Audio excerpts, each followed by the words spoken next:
আসসালামু আলাইকুম প্রিয় শিক্ষার্থীবৃন্দ, বাংলাদেশে এই সর্বপ্রথম পূর্ণাঙ্গ ডিজিটাল বই ইজি কেমিস্ট্রির পক্ষ থেকে তোমাদের সবাইকে জানাচ্ছি সুস্বাগতম।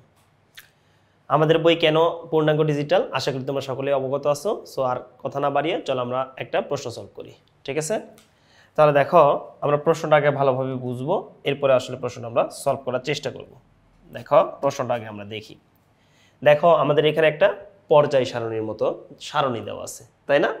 আচ্ছা, এই সারণী থেকে আমাদেরকে কি কি বের করতে বলছে আমরা একটু দেখি। দেখো এই দিকে যাচ্ছে কে? পর্যায়, আর এই দিকে যাচ্ছে কে? গ্রুপ। তার মানে এটা হচ্ছে 1 নাম্বার গ্রুপের 2 নাম্বার পর্যায়ের মৌল লিথিয়াম, তাই না? দেখো লিথিয়ামের পরে তাহলে ডি মৌলটা আসলে কে বলতো? বেরিলিয়াম, কারণ 2 নাম্বার গ্রুপের 2 নাম্বার পর্যায়ের মৌল হচ্ছে বেরিলিয়াম, তারপরে ডি যৌগটা হচ্ছে আমাদের বেরিলিয়াম। এবং দেখো 17 নাম্বার গ্রুপের 2 নাম্বার পর্যায়ের মৌল এটা হচ্ছে আমাদের ফ্লোরিন, কারণ দ্বিতীয় পর্যায়ের মৌল কে? ফ্লোরিন। আর ঠিক তার নিচেই আছে দেখো 3 নাম্বার পর্যায়ে, তাহলে কে থাকবে? টি মৌলটা হচ্ছে আমাদের ক্লোরিন। ওকে, কারণ ফ্লোরিন, ক্লোরিন, ব্রোমিন, আয়োডিন এটা হচ্ছে 17 নাম্বার গ্রুপ, হ্যালোজেন মৌল। ওকে, তাহলে দেখো ক্লোরিনের আগে আসলে কে ছিল বলতো? সালফার, তার মানে এস মৌলটা আসলে কে বলতো? সালফার। ওকে, আর যদি এখানে এস সালফারই দেওয়া আছে। ওকে, এখন আসো এরপরে আমাকে কি বের করতে হবে? আর মৌলটা তাহলে কে বলতো? আর মৌলটা হচ্ছে ফসফরাস, কারণ দেখো 16 নম্বর গ্রুপ, তার আগের পর্যায়ে কি আছে? পি, অর্থাৎ 15 ফসফরাস। এবং দেখো 2 নম্বর গ্রুপের 3 নম্বর পর্যায়ে বেরিলিয়ামের পরে কে বলতো? ম্যাগনেসিয়াম, তার মানে এই যৌগটা আসলে কে বলতো? ম্যাগনেসিয়াম। দেখো আমরা কিন্তু পর্যায় সারণীতে যে কয়টা মৌল আমাদের দেওয়া ছিল সবগুলো কিন্তু আমরা মৌলের নাম কিন্তু বের করে ফেলছি। ওকে, এখন আসো এখানে কিন্তু বলে দেওয়া আছে এ ডি কিউ আর টি, এগুলো প্রতীকী অর্থে ব্যবহৃত হয়েছে, এগুলো কিন্তু আসলে কোনো পরমাণু না। ওকে, তাহলে পরমাণুর মধ্যে এখানে কে কে ছিল? শুধুমাত্র লিথিয়াম আর সালফার, তারা ছিল পরমাণু। ওকে, তাহলে এখন তুমি লক্ষ্য করো ক নাম্বার প্রশ্ন আমাকে কি বলছে? বলছে নিউল্যান্ডের অষ্টক সূত্র নিচে, মানে সূত্রটি লেখো।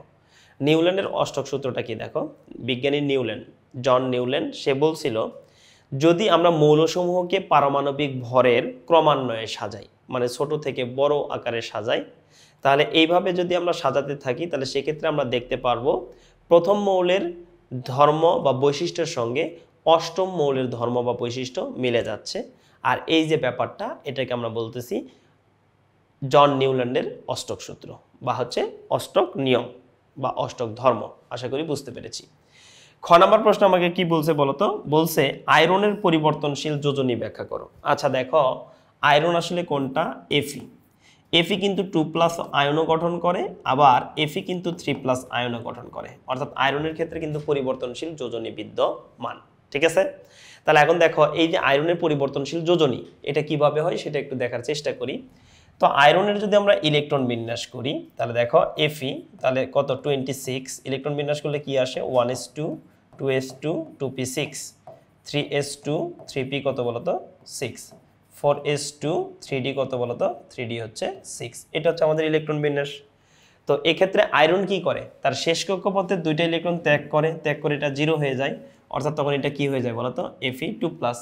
ওকে, আবার তুমি লক্ষ্য করো এখানে 3d6 আছে, তাহলে এটা কিন্তু একটা কি বলতো? এটা কিন্তু একটা আসলে অস্থিতিশীল মৌল। তাহলে সে স্থিতিশীলতা অর্জন করার জন্য এই যে 3d6 থেকে সে কিন্তু আরও একটা ইলেকট্রন ত্যাগ করবে। তাহলে 3d6 থেকে একটা ইলেকট্রন ত্যাগ করলে সে কিন্তু আবার কিসে পরিণত হয়? Fe কিন্তু 3+ পরিণত হয়। তার মানে দেখো আয়রন তার শেষ কক্ষপথে 2টা ইলেকট্রন ত্যাগ করে Fe2+ পরিণত হতে পারতেছে, আবার অধিক স্থিতিশীলতা অর্জনের জন্য তার শেষ কক্ষপথের ডি উপশক্তি স্তর থেকে আরও একটি ইলেকট্রন ত্যাগ করে Fe3+ পরিণত হতে পারতেছে। তার মানে দেখো একটা আয়রনের ক্ষেত্রে 2+ বিদ্যমান, 3+ বিদ্যমান। দ্যাটস ওয়াই আমরা বলতেছি আয়রনের ক্ষেত্রে কি বিদ্যমান? পরিবর্তনশীল যোজনী বা জারণমান বিদ্যমান। ওকে, এখন আসো গ নাম্বার প্রশ্ন আমাকে কি বলছে? গ নাম্বার প্রশ্নে বলছে Rt3 একটি অণুর ভর নির্ণয় করো। Rt3, তাহলে আর আমাদের এখানে কে ছিল? ফসফরাস। আর টি এখানে আমাদের কে ছিল? ক্লোরিন।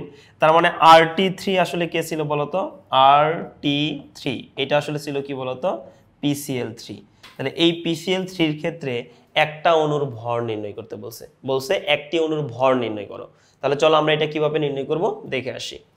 তাহলে দেখো আমরা কিন্তু বলে দিব, তাহলে লিখবো উদ্দীপকে উল্লেখিত আর মৌলটি হচ্ছে একটি কি বলতো?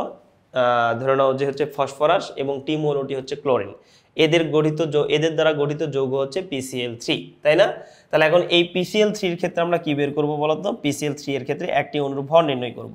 তার জন্য আমাকে প্রথমে যে কাজটা করতে হবে, এর আণবিক ভর নির্ণয় করতে হবে। এর আণবিক ভর, ওকে, আণবিক ভর কত? ফসফরাস হচ্ছে কত বলতো? 31 প্লাস ক্লোরিন হচ্ছে 35.5 ইন্টু ক্লোরিন পরমাণু আছে এখানে 3টা, তাই না? তাহলে দেখো এই মানটা যদি আমরা নির্ণয় করি তাহলে মানটা কত আসতেছে বলতো? মানটা আসতেছে হচ্ছে 31 প্লাস 35.5 ইন্টু হচ্ছে 3। তাহলে দেখো 137.5 এইটা। তাহলে এখন তুমি লক্ষ্য করো, দেখো কোনো যৌগ বা কোনো অণুর ক্ষেত্রে বা কোনো পরমাণুর ক্ষেত্রে তার আণবিক ভরকে যদি আমরা গ্রাম এককে প্রকাশ করি তাহলে সেটাকে আমরা বলতে পারি 1 মোল। ওকে, তাহলে দেখো আমি যদি এখন বলি যে 137.5 গ্রাম PCl3 সমান সমান আমরা কি বলতে পারবো বলতো? 1 মোল PCl3। কি বলতে পারবো? 1 মোল PCl3 বলতে পারবো। ওকে, ইকুইভ্যালেন্ট দিতে পারি আমরা। আর একটা জিনিস মাথায় রাখবা, 1 মোলে কোনো যৌগের ক্ষেত্রে 1 মোল কোনো যৌগের ক্ষেত্রে কতটি অণু থাকতে পারে বলতো? সেখানে 6.023 ইন্টু 10⁻23টি কি থাকে বলতো? অণু, পরমাণু বা আয়ন বিদ্যমান থাকে। আশা করি এটা আমরা জানি। তাহলে এখন তুমি লক্ষ্য করো, এখান থেকে আমরা একটা কাজ করতে পারি। তাহলে আমরা কিন্তু অ্যান্সারটা কিভাবে লিখতে পারবো বলতো? দেখো আমাকে ভর নির্ণয় করতে বলছে, তার মানে ভরকে রাখতে হবে শেষে। ঠিক আছে, ভরকে রাখতে হবে কোথায়? শেষে। ওকে, ঠিক আছে। তাহলে এখন তুমি লক্ষ্য করো, আমরা লিখবো কিভাবে বলতো? আমরা লিখবো 6.023 ইন্টু 10⁻23টি অণু বিদ্যমান থাকে। অণুর ভর, হ্যাঁ, অণুর ভর কত বলতো? 137.5 গ্রাম। তাহলে দেখো তো আমাকে বের করতে বলছে কয়টা অণুর ভর? একটা অণুর ভর। তাহলে আমরা কি লিখবো প্রশ্নে বলতো? আমরা এখন উত্তরে লিখবো, দেখো, অতএব একটি অণুর ভর, অণুর ভর, একটি অণুর ভর কি হবে বলতো? 137.5 ডিভাইডেড হচ্ছে কত বলতো? 6.023 ইন্টু 10⁻23। ওকে, 10⁻23 এত গ্রাম। তাহলে এখন যদি আমরা ভাগ করি, দেখো ডিভাইডেড হচ্ছে কত? 6.023 ডিভাইডেড হচ্ছে আমাদের কত বলতো? এক্সপেনশনাল 23। তাহলে ভাগ করলে কত আসতেছে বলতো? 2.28 ইন্টু 10⁻22 গ্রাম। তার মানে দেখো আমাদের এই যে RT3 বা PCl3 এর একটি অণুর ভর কত বলতো? একটি অণুর ভর কিন্তু 2.28 ইন্টু 10⁻23। আশা করি আমরা জিনিসটা বুঝতে পেরেছি। আমি আরেকবার ক্রস ম্যাচিং করে নিচ্ছি। তাহলে দেখো এটাকে ভাগ করতেছি 6.023 দ্বারা এবং এটাকে ভাগ করতেছি এক্সপেনশনাল 23 দ্বারা। হ্যাঁ, তাহলে অ্যান্সার আমাদের ঠিক আছে। তার মানে গ নম্বরের অ্যান্সার কিন্তু এতটুকুই। দেখো আমরা খুব সহজে কিন্তু আসলে এটার অ্যান্সার করতে পারলাম। এখন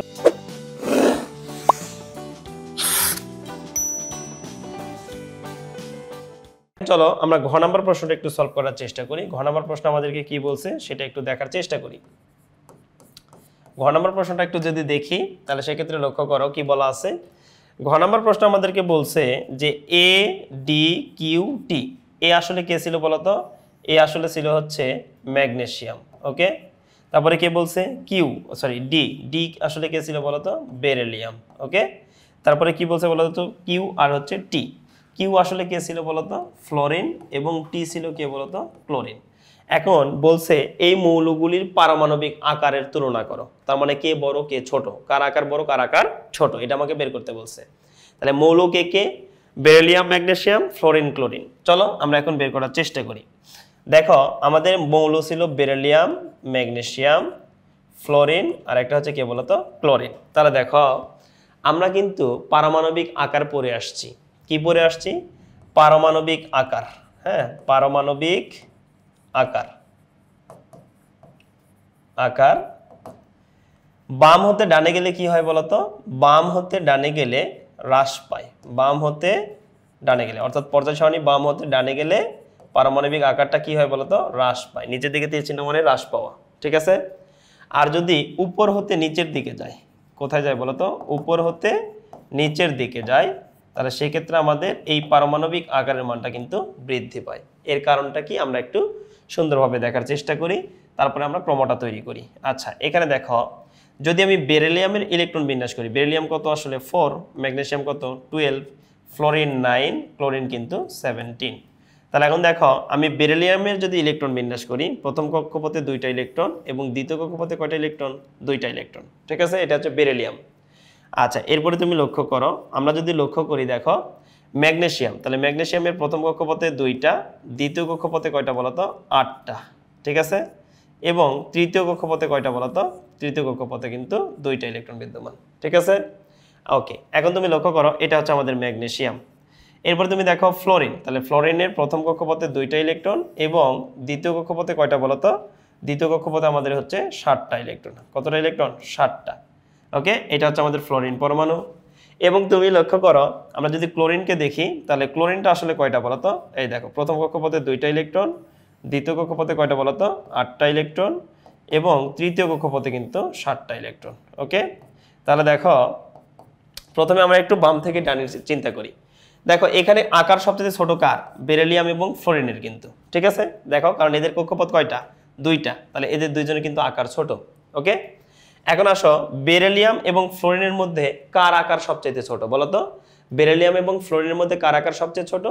ভাই ফ্লোরিনের আকার সবচেয়ে ছোট। কিভাবে? দেখো এরও কক্ষপথ হচ্ছে 2টা, আবার দেখো এরও কক্ষপথ হচ্ছে কয়টা বলো তো? 2টা। তাহলে দুইজনের কক্ষপথ 2টা, তার মানে নিউক্লিয়াস থেকে তাদের দূরত্ব কিন্তু সেম। নিউক্লিয়াস থেকে তাদের দূরত্ব কিন্তু সেম। বাট দেখো এই যে এর নিউক্লিয়াসের সর্ববহিস্থ শক্তি স্তরে কয়টা ইলেকট্রন বিদ্যমান? 2টা ইলেকট্রন বিদ্যমান। কয়টা ইলেকট্রন বিদ্যমান? 2টা। বাট এই যে দেখো নিউক্লিয়াসের সর্ববহিস্থ শক্তি স্তরে কয়টা ইলেকট্রন বিদ্যমান? 1 2 3 4 5 6, এই হচ্ছে 7। তাহলে এখানে ইলেকট্রন আছে কয়টি বলো তো? 7টা ইলেকট্রন আছে। তাহলে এখন তুমি লক্ষ্য করো, নিউক্লিয়াসে এখানে কি আছে? Proton, positive.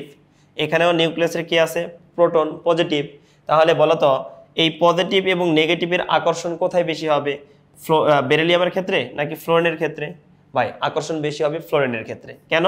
কারণ এখানে আমাদের ইলেকট্রন মেঘের ঘনত্ব বেড়ে গেছে। এখানে 7টা ইলেকট্রন আর এখানে মাত্র 2টা ইলেকট্রন। তার মানে প্রোটন এখানে যে শক্তিতে আকর্ষণ করবে তার চাইতে বেশি শক্তিতে আকর্ষণ করবে কোথায় বলো তো? এখানে। আর আকর্ষণ বেশি হওয়া মানে কি? সেই জিনিসটা ছোট হয়ে যাওয়া। তার মানে দেখো এখানে কিন্তু বেরিলিয়ামের আকারটা বড় হবে কার চাইতে বলো তো? ফ্লোরিনের চাইতে। আশা করি এতটুকু আমরা বুঝছি। এখন আসো আমরা যদি লক্ষ্য করি এই যে ম্যাগনেসিয়াম এবং হচ্ছে ক্লোরিনের ক্ষেত্রে তুমি লক্ষ্য করো, দেখো ম্যাগনেসিয়ামের কক্ষপথ কয়টা? 1টা 2টা 3টা। ক্লোরিনের কক্ষপথ কয়টা? 1টা 2টা 3টা। দুইজনের কিন্তু কক্ষপথ সেম। তার মানে আমরা বুঝতেই পারতেছি, যদি আমি আরেকটা কালি নেই, দেখো এই যে নিউক্লিয়াস থেকে তাদের দূরত্ব কিন্তু সেম। এই যে নিউক্লিয়াস থেকে তাদের দূরত্ব কিন্তু সেম। ওকে, কিন্তু এর শেষ কক্ষপথে দেখো কয়টা ইলেকট্রন আছে? এখানে 2টা। তাহলে এখানে ইলেকট্রন কয়টা? 2টা। আর এর শেষ কক্ষপথে ইলেকট্রন আছে কয়টা দেখো তো? এর শেষ কক্ষপথে ইলেকট্রন আছে কিন্তু 7টা। তার মানে দেখো এখানে ইলেকট্রন আছে কয়টা? 7টা। ওকে, তাহলে এখন তুমি লক্ষ্য করো তো নিউক্লিয়াসের সঙ্গে আসলে ইলেকট্রনের আকর্ষণ কোথায় বেশি হবে? যেখানে ইলেকট্রন বেশি থাকবে, ইলেকট্রন বেগের ঘনত্ব বেশি আছে, যার ফলে দেখো ম্যাগনেসিয়ামের তুলনায় ক্লোরিনের এখানে কিন্তু কি হবে? তুলনামূলক বেশি আকর্ষণ হবে। আর আকর্ষণ যেখানে যত বেশি হবে সেই আকারটা তত বেশি ছোট হয়ে যাবে। তার মানে দেখো এখানে ক্লোরিনের আকারটা আলটিমেটলি ছোট হয়ে যাচ্ছে কার থেকে বলো তো? ম্যাগনেসিয়ামের চাইতে। ঠিক আছে, তাহলে সবচাইতে বেশি আকার বিশিষ্ট বা সবচাইতে বড় মৌল হবে হচ্ছে কি? ম্যাগনেসিয়াম, তারপরে হচ্ছে কি? ক্লোরিন, তারপর হচ্ছে বেরিলিয়াম, তারপরে হচ্ছে ফ্লোরিন। তাহলে এটা হচ্ছে আমাদের কি বলতো? আকারের ক্রম। এখন আকারের ক্রমটা এটা কিভাবে হলো চলো এখন এটা দেখি। দেখো বাম থেকে ডান দিকে যাচ্ছি, কি হচ্ছে বলতো? আকারটা হ্রাস পাচ্ছে, যার কারণে ফ্লোরিন সর্বডানে অবস্থিত, তাই এটা সবচাইতে ছোট। তার চাইতে ছোট কে? বেরিলিয়াম। দেখো উপর থেকে নিচে নামতেছি, আকারটা বৃদ্ধি পাবে, যার ফলে দেখো ম্যাগনেসিয়ামের আকার বৃদ্ধি পাইছে, ক্লোরিনের আকারও বৃদ্ধি পাইছে। তবে যেহেতু ম্যাগনেসিয়াম থেকে ক্লোরিন আবার ডাইনে অবস্থান করতেছে, তাই ক্লোরিনের চাইতে আকার বড় হয়েছে কার বেশি বলতো? ম্যাগনেসিয়ামের। আশা করি আমরা ক্রমটা বুঝতে পেরেছি। তাহলে দেখো মূলত আমাদেরকে এইভাবেই ক্রমটা বের করতে হয়। আর আমি যে যে কথা বললাম এগুলাই তোমাদের ব্যাখ্যায় কিন্তু লিখে দেওয়া আছে, যে পর্যায় সারণী বাম থেকে ডানে গেলে কি হয়, উপর থেকে নিচে গেলে কি হয়। এখন আশা করি তোমরা যদি ব্যাখ্যাটা পড়ে নাও তাহলে খুব ইজিলি তোমরা কি করতে পারবা বলো তো? এইটার অ্যান্সার কিন্তু লিখতে পারবা। আশা করি সকলেই বুঝতে পেরেছো। দেখা হবে তোমাদের সঙ্গে নেক্সট পর্বে। ততদিন তোমরা সুস্থ থাকো, ভালো থাকো, সবসময় টেকনিক ইজ এডুকেশনের সঙ্গে থাকো। আল্লাহ হাফেজ।